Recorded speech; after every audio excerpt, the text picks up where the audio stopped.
All right. Good day to you. Salutations. Welcome, Retro PC Durham. This is Chris coming with another box. This is a fun one that actually has spent quite a bit of time down here in my office. This was one of the first systems that I received as a donation from someone. This gentleman contacted me replying to one of my ads way back, like last summer when I first started this this hobby, I guess, of playing with computers again on a regular basis. He contacted me and let me know that he had an old machine that he'd picked up from an acquaintance who had been using it for his business, and it was in his garage, and it had been for quite some time. So I came and picked it up. It was very smelly and very dusty and stinky and filled with spiders and whatnot. But I liked the look of it. It's really got this nice, late 90s, early 2000s look and feel to it. You've got the little flip up front door here with the USB ports and the power reset button and the these long bars here. I really like the look of it. Now again, inside it was filled with a bunch of junk. There was an old system, very smelly, not running very well.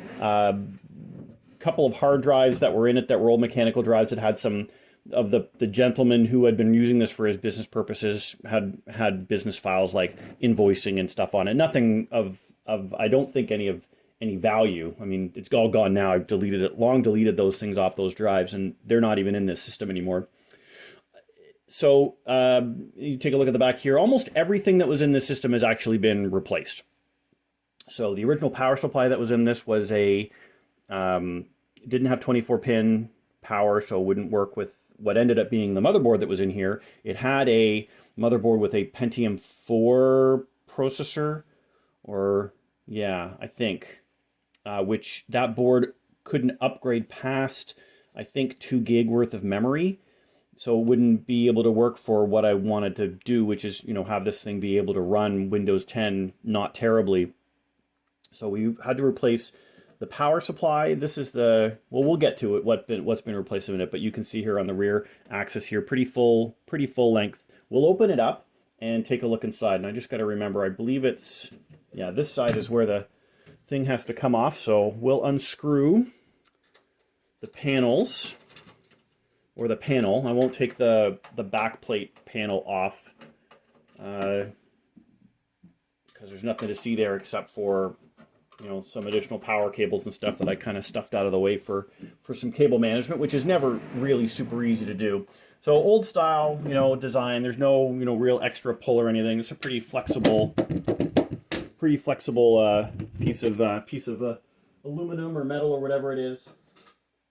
And then we get inside the system here, and you can see what we've got to work with. So what did we have to do to get this thing up and running? Every single component inside the system has actually been replaced at least once. We'll start off with the power supply. So again, as I mentioned, the original power supply in this system was only a 20-pin, wasn't capable of being able to use what I needed to use it for. I had put another power supply in here, which is actually sitting right here, and you can see why I took it out. The coil whine on this power supply was absolutely irritating. And even though it was the ideal one that I wanted to have because it had the 24-pin power and a mix of Molex and SATA power, so good for one of these, kind of hybrid machines where we're using old parts and maybe some new parts to be able to get it up and running. So this one, the coil one was just terrible. And I will take some time. I'm going to take that power supply apart once it's had a time to settle down and the capacitors have fully discharged. And I'm going to see if I can glue hot glue around the coil to help reduce some of it, the coil whine. I've seen that's worked for some people in the past. So if I can get that thing up and running again, I will. If not, I might end up having to put that one into scrap because it's really, really bad coil whine, like the kind that you can't ignore. So this is the second power supply. This 450 watt ATX power supply just came out of a set of machines that I picked up just like a week and a half ago. So I went and pulled it out and said, check to see if it worked. It's ATX, so it's got the 24-pin power. It didn't have any SATA power connectors, so I've had to use some adapters. You know, Molex to SATA, lose all your data. So we're doing that. I've used this adapter quite a number of times on test builds, and I've never really seen any problems or seen any heat issues with it. So I believe it's fine to continue to use. But that's what's going on down here with this. That's an adapter. All right, so power supply has been replaced. The next component area would be on the optical drive. So again, where it wouldn't be absolutely necessary to have an optical drive in a modern Windows 10 machine, but as I get these used cases, they don't have all the plates on them anymore because they had at one point in time 1 or 2 optical drives in them anyway. So I at least want to fill in those spaces with something, and if I'm going to fill in the space, I want it to be working. So I needed at least 1 optical drive for the front, as well as a floppy disk drive. Both of those had to be replaced. The original floppy disk that was in this was completely toast. I tried cleaning it out and greasing it, and it was not working. It did not want to do anything that resembled operating. And then it had from a optical drive, there was a DVD multi-burner in here, and it was an LG. What is it here? Let me pull it up here, and I'll tell you, because I just have it sitting on the shelf here. And I have 2 of these actually. The one that it came with, and both this one that came out of another unit that I tried out. This Super Multi. And I have 2 of these, different part numbers, but still the same family of Super Multi DVD rewriter from LG. Neither of these want to work at all with Windows 10. And I know optical drives have some issues with Windows 10. In fact, part of what I was doing in this one was a problem. I was going to put in both a DVD ROM drive, which is this, as well as a CD burner, but I couldn't get both of them to operate at the same time. And I know this is kind of a Windows 10 or Windows 8 and later issue, where this power management feature that it has, where it kind of turns off the drive when there isn't media installed, can cause some problems and cause, in an IDE connection, them not to start up properly. And that seems to be the case with this. So I just ended up going and saying, it's basic, right? Nobody in 2020 needs a CD burner anymore. So we'll just put the DVD ROM drive in if someone does have a need for optical media, and that's all they need, and they can use the USB ports for USB keys if they have to go forward.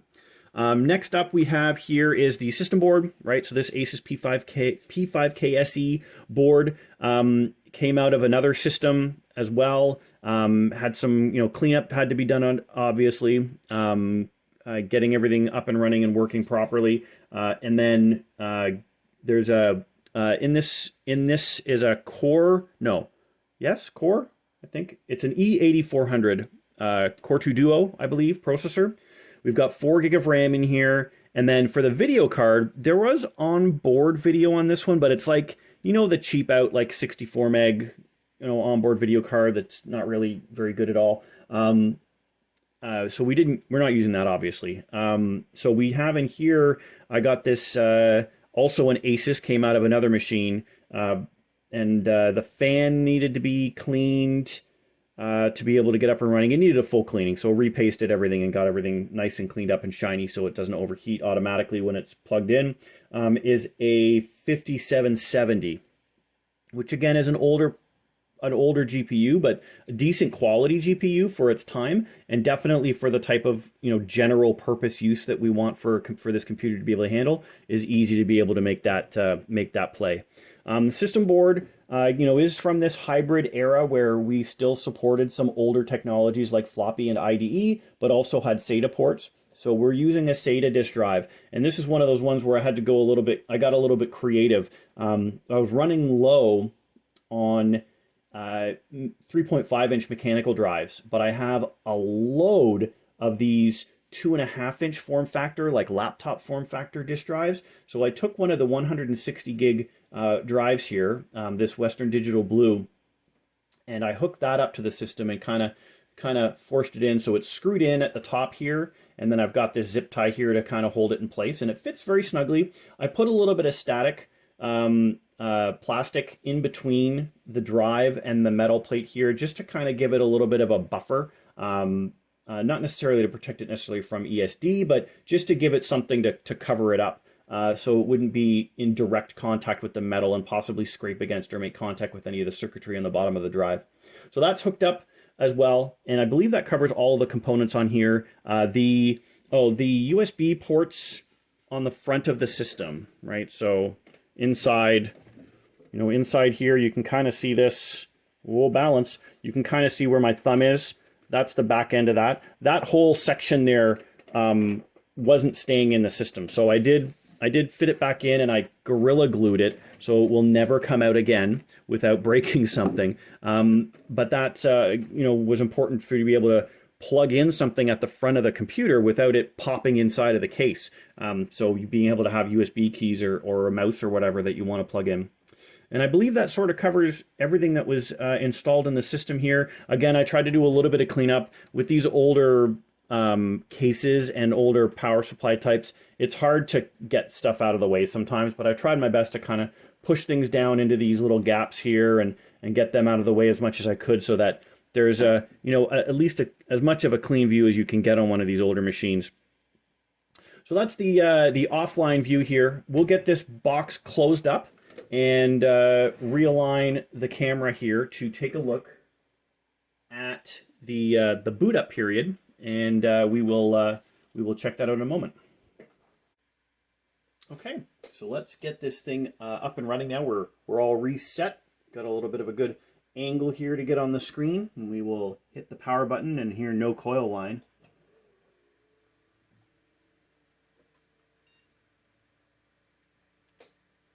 There's that splash screen, and again, you get an idea of the boot up period, right? This is not necessarily a super old processor.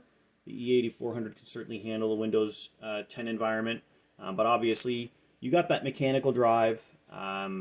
That I believe was a pull from a Windows 7 era laptop, so it would be able to handle a modern OS environment, but you'll see the boot period here in terms of how long it takes to actually get the system up and running, which is not entirely unreasonable. This is I believe the OS installation procedure I followed with this one is the drive I had Windows 7 installed on it, so when I put it in this, that's probably why I used it, is it had Windows 7 installed on it already, and it was a standalone license, and that allowed me to do the old, upgrade from 7 to 10, and then once you get that digital license attached to the system build itself, and then did the upgrade. We're just getting this set up here because I ended up plugging the keyboard and mouse into the front USB ports, which I think this is the first time I have done that. So we're all up and running now, and we'll do a quick take a look here at running. You can see here we've got that AMD Catalyst Control Center for the video card. I'm going to run hardware info here. I should get a, are you allowed to run this alert? Yes. I haven't changed the user account control access. Usually I turn that right off on systems that I use on my own because I know what I'm running on the system, but this is going to someone else where they might need that, they need that extra security in place because there may be multiple people sitting down in front of this system from time to time. So the extra level of awareness from Windows to protect people from doing silly things is good. So we'll take a look at a view of the system here. Intel Core 2 Duo E8400. Again, that's a dual-core, non-hyper-threaded system. The maximum speed you're going to be running at here, I think, is 3 gigahertz. So that's pretty decent. Right now, it's still, I think, loading up some Windows background services in the background, so it's running at about 2 gigahertz right now, but that probably will drop under 1 once it's finished doing all that extra work and doing all that drive reading. Hard drive here is a SATA 3, and that's 160 gigabyte storage. Again, that's that small form factor drive.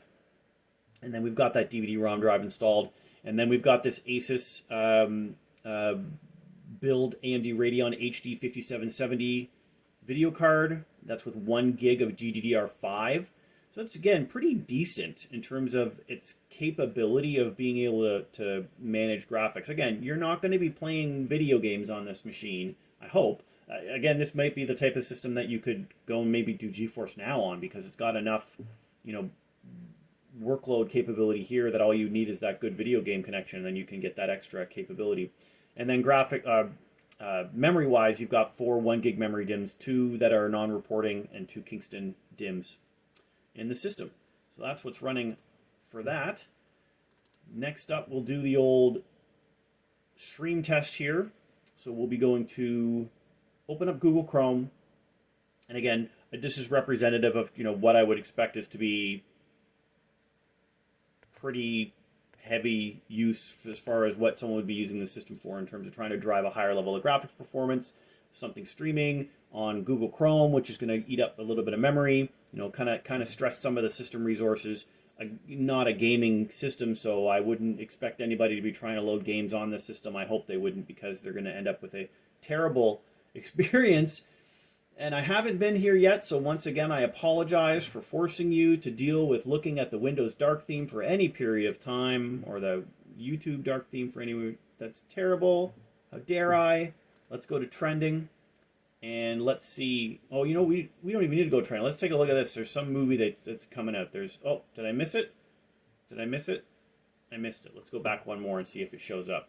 Nope, it didn't. I missed it. There was looked like some Tom Hanks movie where he's on a boat was coming out without Wilson.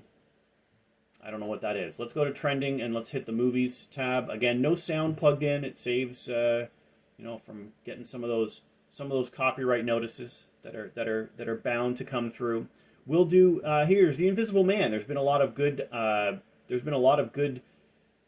critical acclaim on this film. So we'll drop the trailer here, and we will pull it all the way up to the 1080p. We will go full screen, and let's see how things go with this system. Now, who knows, being a thriller movie, if there's going to actually be any speed going on this. It doesn't look like. It's just Elizabeth Moss trying to sneak out of her house. I don't know what that means and what this is about and why I would want to watch this movie. Oh, she's saying hi to the dog, and she's setting off the car alarm, and maybe she's maybe she's like a victim, like her husband kidnapped her. Oh my goodness. Oh my goodness. Look at that. This is scary. Okay. The important thing to note here is whether or not you want to go and watch this film is that we're at 1080p on this old box. Everything is running smooth as silk, right? There's no skipping or frame drops or anything like that. It's running very well. So I think that's probably a good thing. So we can finish that off. If you want to go see The Invisible Man, you go ahead and do that. Sounds like a great idea. In the meantime, this box is all finished and ready to go. We will open up something here. You can see that hard drive activity light going off there.